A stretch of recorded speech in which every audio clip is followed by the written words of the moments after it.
Hello, everybody, and welcome back to the Empowered CPA podcast. I am your host, Dawn Scott.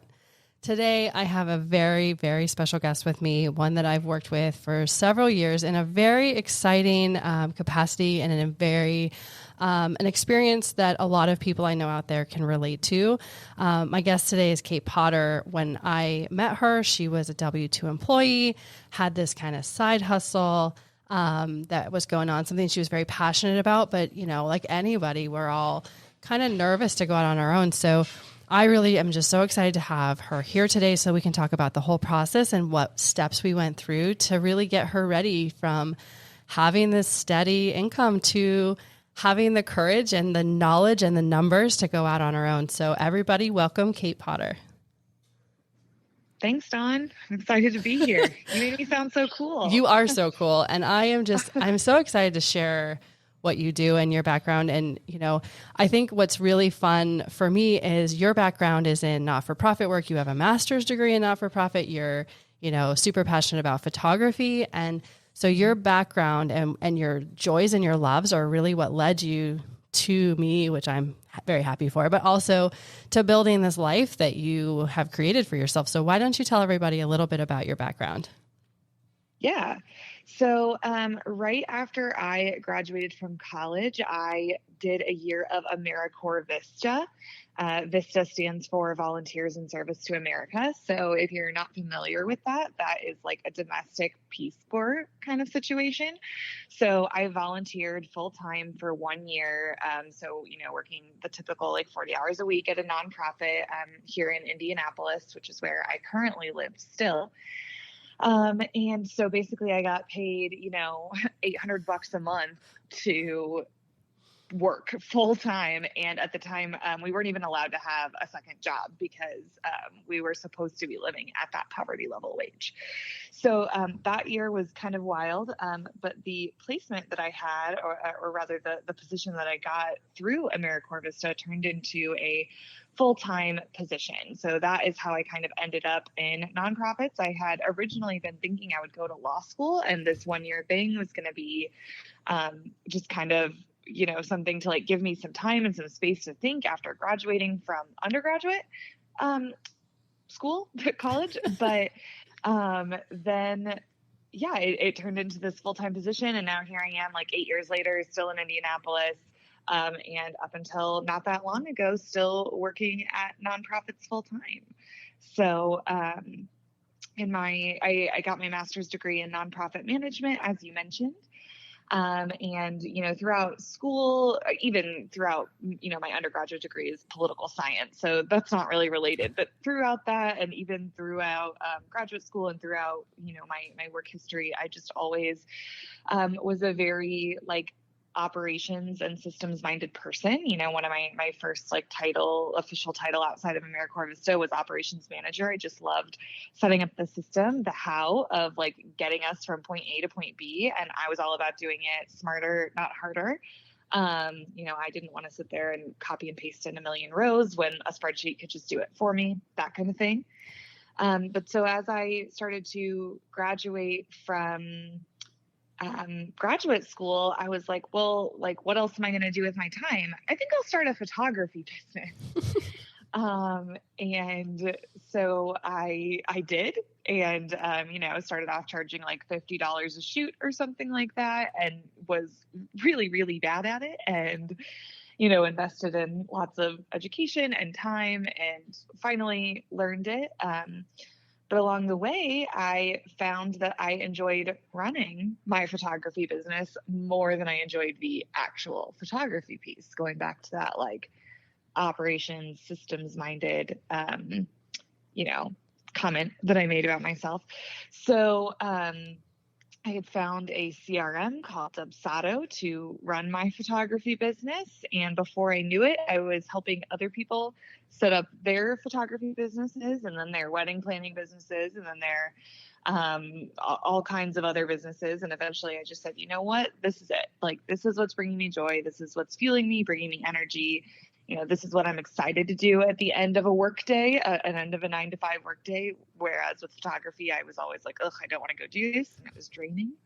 And so I stopped doing photography. I jumped full time into just doing, these system setups for other small businesses. And then, as you alluded to, that shift in doing what I really enjoyed and was really, really gifted at, quadrupled my income in 1 year. So, then I think we had started working together even before that huge growth. Yes. And then I was really glad to be with you to help me navigate how all the changes that come with quadrupling your income. Right. And, I think what I love working with you is you're really organized, which makes my life just a lot easier. And I appreciate that so much, but you're so passionate about what you do and your creativity around what you've built, but also the continuation of creating additional items or add-ons or whatever you want to call them to make your business even better. I mean, you've created a really big community as well, in addition to just offering, the setup services. So I think that your expansion and your forward thinking is also very impressive. Oh, thank you. Yeah. So that branch into educating other people who do system setups, that was definitely a huge piece of that, like, growth in business. And, it all started with a little Facebook group that I thought was going to have like 50 people in it. And it's now got over 700 people in it. And it's just a year old. So, I have that's been one of the most like unexpected parts of my journey that I am really, really thankful for. Yeah. So when you first came to me, you had, your W-2 was definitely the significant income that you were bringing in. And I think that, that business was going through some changes. Your role there was going through some changes. And then we hit the pandemic, which changed everything for everyone. I mean, that's a common denominator, I think, of everyone who joins me on the podcast. But what you were able to do was balance both and then really work on your side business to where the next year your side business was far and away bigger than your W-2. And I think, you're a very conservative financially, which I also love about you. And so we had numerous calls and numerous spreadsheets where we sat down and we said, okay, so you're going to be responsible for payroll taxes and you're going to be responsible for health insurance. And I know health insurance is a big deal for everybody. And so we identified, well, these are the main things that are going to change. Do we still think that there is going to be significant income after that if you were to leave your W-2? And so we had lots and lots of conversations about what is a safe number for you in your heart to say, I feel comfortable getting ready to go, because that's different for everybody. Everybody's safety net comes from their prior experiences and their relationship with money and their like individual position. And so really for you, I think we had to work out what is a number where you're comfortable with. How much business do you have built out to like runway wise, so that was a very, I would imagine, onerous process on your side. Yeah, it was. And, I won't get too detailed about it, but I think you and I have discussed before, I was raised in a single parent household, and my mom lost her job in the 2008 recession and couldn't get another one for a year and a half because no one could get a job for a year and a half. And so that definitely shaped my thoughts and I don't even know that I had any real thoughts and feelings about like entrepreneurship because, my mom worked a traditional W-2. And so just that, having that in the back of my head that, like when you get a good job with a good salary and good benefits, like you don't leave that ever, right? You don't leave that security, even if you're making more money some other way, like you just don't give that up. So, there was definitely a lot of, to your point, making sure I was very secure and a lot of like mindset work to be like, you know what, like just because I came like from this financially hard situation doesn't mean that that's what my life will always be. I had to get into this idea that like I can create money. I do good work, I have good ideas, and I can use those to support myself.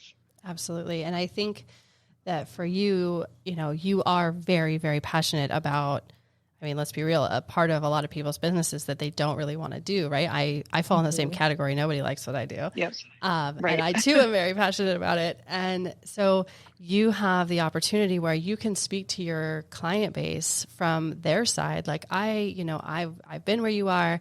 This is how this process is going to help you. I think you're able to kind of walk both sides of that line and just say, like, by me helping you do this, you can spend more time doing that. And that's such a gift that, you've really honed in on. Yeah.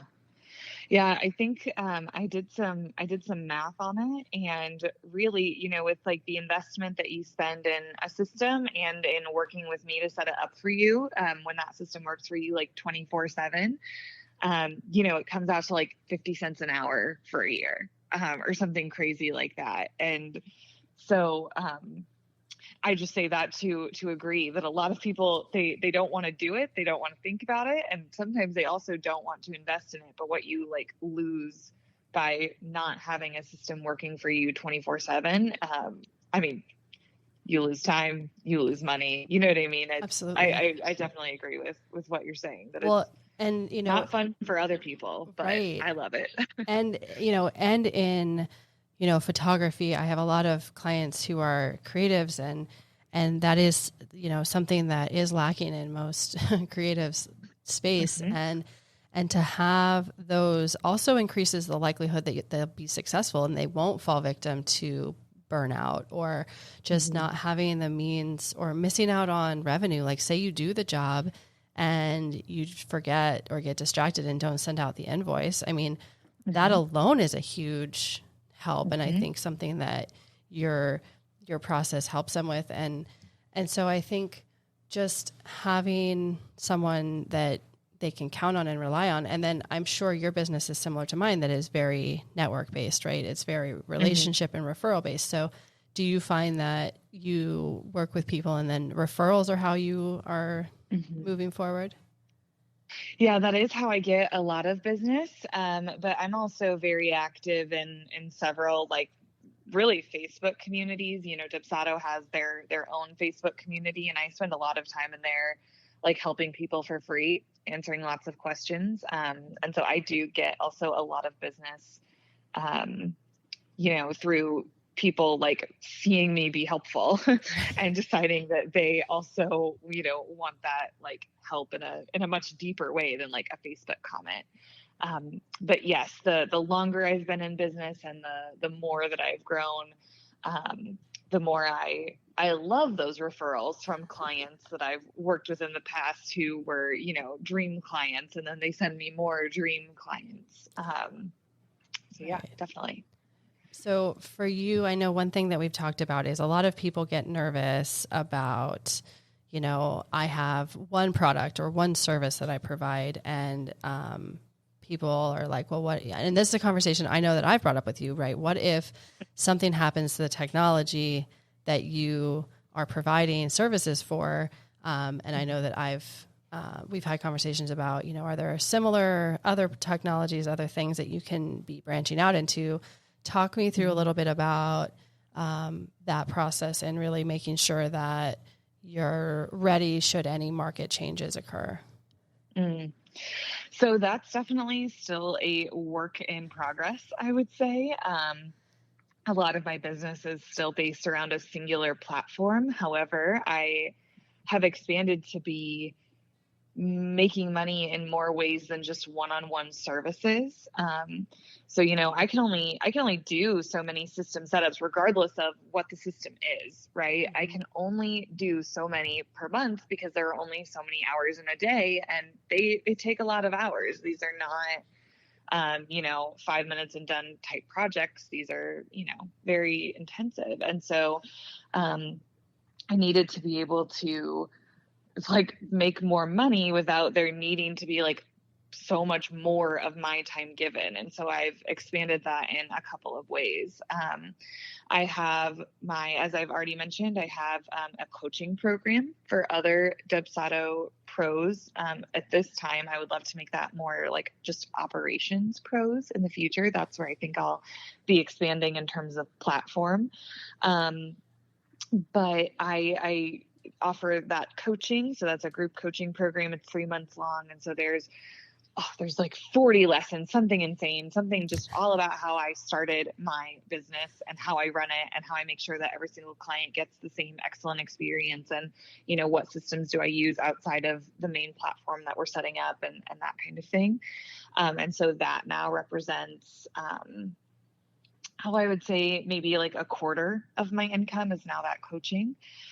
And then I also started a digital shop on my website. And so, that's kind of got two audiences, the two audiences that I've just described. I have a side of the shop that is for any small business owner who, needs to take a look at their operations and fix things, wants to speed up the process of setting up their system, that kind of thing. And then the other side of the shop is again aimed at those other people who do what I do. So, I sell questionnaires and I sell like tools. One of my favorite products on my mind right now is my Dubsado workflow builder, which is a Google spreadsheet, but it's way cooler than what you think of when you think of a Google spreadsheet. I mean, it does so much stuff. I've got a bunch of dependent like data validation columns in there. And so basically if you're walking through a Dubsado workflow, you put in exactly what you want to happen and it's auto generating a list of all of this content that you need to create. And so anyway, my point is just that all of the things that I have to do in my business that take forever, going back to my smarter, not harder philosophy, I find a way to, if any part of that can be automated, if a robot or a spreadsheet can do literally any piece of it, I will find it because I don't want to spend hours doing something that, a computer can do for me. So I got a little off track there, but that's perfect. I kind of diversified through, one-on-one services, coaching, and a shop. And then now that I've kind of got that as my foundation, I have avenues where I can expand into whatever platform I want. It was just kind of getting that structure set up where no one part of my business felt too much strain. If I'm not getting inquiries for my one-on-one services right now because photographers are busy, 3 out of the 4 seasons of the year starting in spring, it's okay because I've got coaching and I've got the shop. So, it's okay if setups are quiet for a few months. And then the setups will come back and the shop might dwindle, but it's all just kind of ebb and flow. And I'm always covered.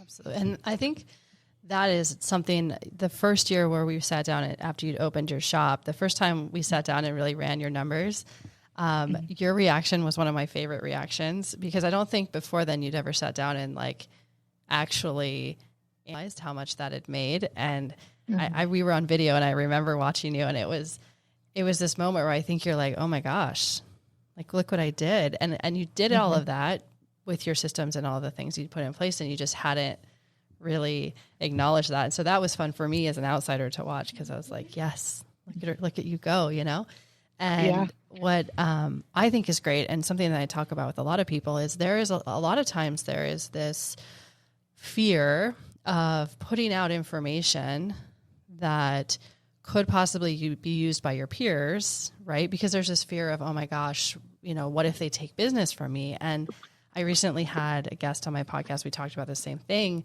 where she said rising tides rise all ships or some, I'm sure I butchered that, but the gist is like, if you help everyone together, we grow. And her platform for that was to ensure that everybody in her space had the tools to where her space was a respected space and everybody in that space was earning appropriately.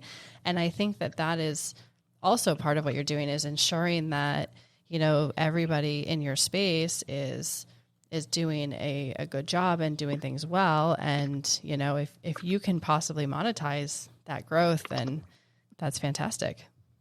Yeah. Yeah. Right. Yeah. It's been amazing. And I remember, I was just going to say, I remember that phone call as well. And that was kind of a life-changing moment. It was. And I think because we have had several where you're like, okay, Dawn, this is what I'm feeling. And I think you were feeling that while you were very, very good at what you did in your W-2 position, and I think it gave you a lot of joy, I think there was also a sense of, is this the rest of my life kind of thing? Mm-hmm. And so we had numerous conversations where you're like, can I do this? Is this fiscally responsible? And I remember saying, like, these are the things you've put in place. These are the things that will carry, you put together this super detailed budget about your personal budget. Cause that was one of the things I asked you to do. I said, do you know how much it costs to run your life? And you're like, I have a Starbucks addiction. And I was like, well, it gets more expensive than that. I mean, that's a pretty legit, like, that's not terrible if that's what we're dealing with, And so we factored in your Starbucks, and we talked about how many miles it was from your house so we could factor in the gas. I mean, that was the level that we took it to. I don't know that everyone has to take it to that level, but we knew how much you had to generate from a revenue perspective to live the same lifestyle that you were accustomed to living to. Cause we don't really want to go backwards lifestyle wise. Right. And we had several conversations where I said, you're ready financially, you're ready. Like you're, you have the clients built out, you have all these things in place from a financial perspective, you're ready. And you're like, would you tell me if I wasn't? I was like, oh yeah, girl, I'd tell you. I mean, and I've told people that, I love your passion and I love your vision and I love all these things, but you're not there yet. And so that was something that we had several conversations about, because I think you still had those concerns that I was just like your biggest hype guy. And I am your biggest hype guy, but you also have the benefit of actually being, you were ready. And, and so I think there's two aspects that people have to consider when they're kind of making this monumental change, right? Are you financially ready, which is obviously the one that most people focus on, but also are you emotionally ready? Because, you sent me the email and on a Friday I think it was a Friday afternoon, because I remember I was driving to the airport and, you're like, I quit my job. And it was just, I was like, well, okay, all right, we're doing this, Yeah. And I called you because I was like, I'm driving, I can't be texting and driving. And I said, Monday's going to roll around and it's going to feel different, and it's going to be an adjustment from an emotional perspective. And I think the emotional perspective is one that people don't necessarily prepare for, at least as much as they do financially, hopefully.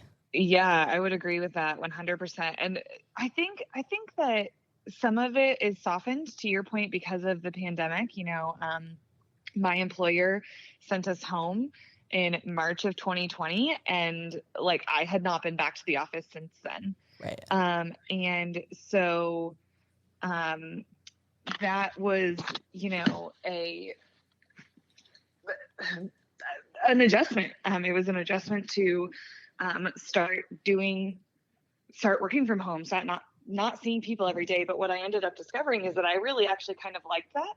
Not that I didn't want to, be around people, but that I liked being in my space and working from my home and getting to prioritize the way that I wanted to.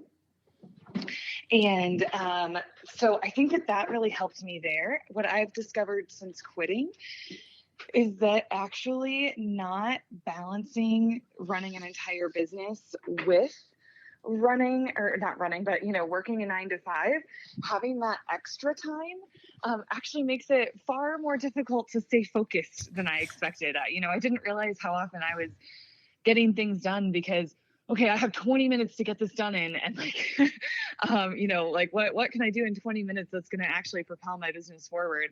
And now it's like, oh, I have 8 hours a day that I can be propelling my business forward. So that's been a bigger adjustment, but it hasn't really been very long. So I'm definitely still working on that. I'm working on figuring out what my hobbies are and what I like to do. Because, it's been 8 years since I wasn't working full time and doing something else, whether that was school or running this business. So it's the first time I've had, free time. Free time. Have you found, and it hasn't been very long since you left, but have you found a system that is helping you identify your working hours or schedule or manage your time? I'm so sorry. Can you repeat that? Have you found a system that's helping you kind of manage your newfound time, or even just a process that works well for you and your lifestyle? I'm honestly still working on it. I have a friend, and we recently learned about body doubling, which is a thing that can be helpful for people with ADHD. And so we send each other a message every day to say, hey, here's what I want to get done today. And then we send status reports to each other throughout the day. And I think that, I'm so sorry that made that noise. We send messages to each other throughout the day. And I think that has probably been the most effective thing so far. It's just really important for me to like stay focused on one thing. And like, that's the thing I'm doing. Interesting. So I have that too. So I've never been diagnosed, but I'm sure there's some ADHD in there somewhere. My assistant's smiling, so that's probably true. And I also have little kids and I have, some responsibilities. And so for me, I found that there's an app I can put on my phone and it's literally like a checklist. So I like to write things on paper notebooks because it brings me joy. But what I find is I don't always have my paper notebook in front of me. So I grab the next paper notebook. So my notes go into like 6 different notebooks. And that is probably also my ADHD. And so by having one on my phone, I can literally like type in a really quick note and it keeps it all in one place. And then when I do a task, I can click the little button and it goes away. And it's the most satisfying thing. And it has really kept me kind of, because I do get pulled in a lot of, different directions. And so for me, that's been great. And also this year I started scheduling like my online scheduler only books for like 2 days a week. Because then I can control the rest of the time. And like when I want to be productive, and I'm really good in the mornings. So I like wake up, I do my gym stuff sometimes. And then I start my day and I'm really, really good until like 1 o'clock. And then I'm like, okay, my brain starts to go a million ways. And so identifying that, especially as someone who doesn't have someone telling you what to do, identifying those parameters and where you work the best it's so important to productivity. Otherwise, you have all these hours of the day and you're not getting anything done.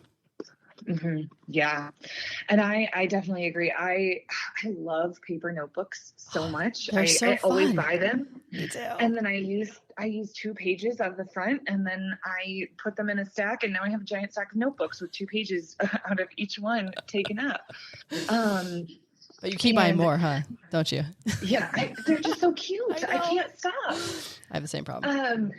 But yeah, I use, I've got all my own systems to like, write my ideas down. I've got, I use like ClickUp to keep my ideas or to keep like, okay, every month I need to go in and reconcile my QuickBooks. I need to quarterly, have a meeting with my lawyer to review contracts or things that have come up. I've kind of got all that. And so for me, it's been more of okay, how do I pick out of all the things I've got written down that I've been writing down for years now and, didn't necessarily have time to get to every single one. How do I pick one and do it? Prioritize, today? Right? Yeah. How do you prioritize? Well, especially when there's, for you, your deadlines are a little more fluid. You have a lot more control over your deadlines. In my world, I have 0 control over my deadlines. Right. So I'm absolutely told what my deadlines are. So if you're in control, and they have no sense of humor. If you miss those, you get in really big trouble and then your clients get upset. And so that's something to consider too, right? If you're in control of your deadlines, I find that if you give someone 30 days to do something, they're going to take 28 days to consider it. And then those last 2 days, they're going to be like, dang it. Right. So that is something also when you're in control of those, like what is a reasonable timeline for completion? What is, because you don't want to burn yourself out by saying, I can do this every, in 2 days, I can get this done when we all know it probably takes 4, So those are important things to consider. Yeah, absolutely. And I am definitely very lucky about getting to, I'm so sorry. Do we need to pause? Can you hear my dogs? No, it's fine. I love dogs. Okay. They're welcome to join us. Okay. I totally just lost my train of thought. Deadlines. Yes. I'm very fortunate in that, the one-on-one services that I offer, I long ago had to decide how long those would take me so that I would be able to charge appropriately and schedule appropriately. And so fortunately, I'm glad I already had that like defined, that knowing that, okay, this one piece of my business, like, I know what this takes. There's no questions about this. This can be something that I just kind of, when I've got clients, I put on autopilot. And then, that like creative space in the other areas is more just kind of me still figuring it out and making it up as I go. Which is fun, which is super fun. Yeah. So I think a good question I would have for you is, what in your mind has been the most amazing and unexpected thing that has come from going out fully on your own? I feel like I'm still learning it. I mean, I feel like this is everyone's answer, but it's just, like the freedom. If I am having I've been learning a lot about my own like energy and like what, when I'm feeling a certain way, am I going to get this type of work done? No, whatever that is. And so being like, what, today my heart is just like not in it. I'm going to go to hot yoga. Yes. I'm going to like hang out on the couch with my dog and, I'm going to peruse Facebook. And if and when I see something on Facebook that inspires me to work, then I can do that. And so just kind of being able to ebb and flow with my energy, ebb and flows is wonderful. I love that. And it's good for we talk about mental health here a lot, especially for being an accountant. I talk about mental health a lot. And I love that. I think that's something that's really important to keep and maintain like a healthy lifestyle around being an entrepreneur and really not putting yourself in a burnout position. Yeah, absolutely. And I think I still have a lot of learning to do there. The energy, as I spoke to, is definitely part of that, but I'm also thinking about like, part of the appeal of quitting and being on your own is you can just go, you can go on an adventure. And I'm kind of at a place where I want to do that, but like no one can go with me because everyone else works the traditional 9 to 5. And so kind of learning even like, what kinds of activities will I still find like joy and fulfillment in doing myself, and like making sure that I go and I take those on, that I'm not like waiting for someone else. That's been kind of one of my biggest, honestly, lessons about this, has just been that like, hey, it's still worth doing, even if I'm doing it by myself while my friends and family, make their living. Right. And, that's one thing I struggle with also is finding peers that kind of share kind of a professional life goal similar to what I do. I think a lot of people might think I'm a little intense on a personal level. And I'm not going to argue, it's probably true. I've found that I've discovered several online communities, so similar to the one you're building, but online communities that are all, in my case, I found a woman-based one, so they're all women just like me, and they all have these crazy careers and aspirations. And the thing that I love about that and the one that I've located is they're all over the country and also around the world. So I have people in this group that will come down to where I am because I'm in South Florida and it's fun here in the winter especially. And so we're able to get together when they come down here. So, sharing a lifestyle, even if you're not physically in the same location, sometimes you are in the same location and then you get to have this like in-person meeting. And so finding things like that has been essential for me to not feel so alone in the craziness of the work that I do. Yeah, I completely agree. It's still really important. I'm fortunate in that because I did work here and, I have a life here. I have friends here, so I can, we can still have like, morning meetups for coffee and like that kind of thing even. But yes, I am hugely active online because my business is completely online. I don't meet a single client in person. And so I definitely agree. I spend a lot of time in my like Facebook chat with my genuine friends who I've never met in person, but they really do, make me feel seen and heard when I'm having a tough day at quote work. Right. My boss is a jerk. Yeah, exactly. Gosh, I am just so over her. Right. But yeah, I'm very thankful to have, built that network. Yeah, it's just wonderful. Well, I am just so thankful that you came on to chat with me about all these things. And I am honestly just so impressed and amazed by everything you've accomplished it's what, 3 years together? Yeah, I feel like this is year 3. It is year 3. And watching you grow and change has been so much fun. And I can't wait to see kind of what your next 3 years looks like. It's so fun. And I love what you're building. So tell us really quickly before we go, if somebody would love to reach out to you, how do they find you? What's the best way? Oh, what a nice question. CaitPotter.com, CaitPotter. That's right, as in Harry Potter. CaitPotter.com. And all of the information about my services is on there. You can fill out a contact form, schedule an appointment with me. My email address is on there. So just any way that you want to reach out to me can be found on my website. And that is where I recommend going. I love it. And I will personally vouch for your organization and how delightful it is to interact and work with you. So if you are even remotely interested in what a CRM could possibly do for you, I absolutely recommend reaching out to Cait. So again, thank you so much for joining me today. It has been so much fun. As always, you can find us on Apple Podcasts, Spotify, or anywhere else you enjoy your shows.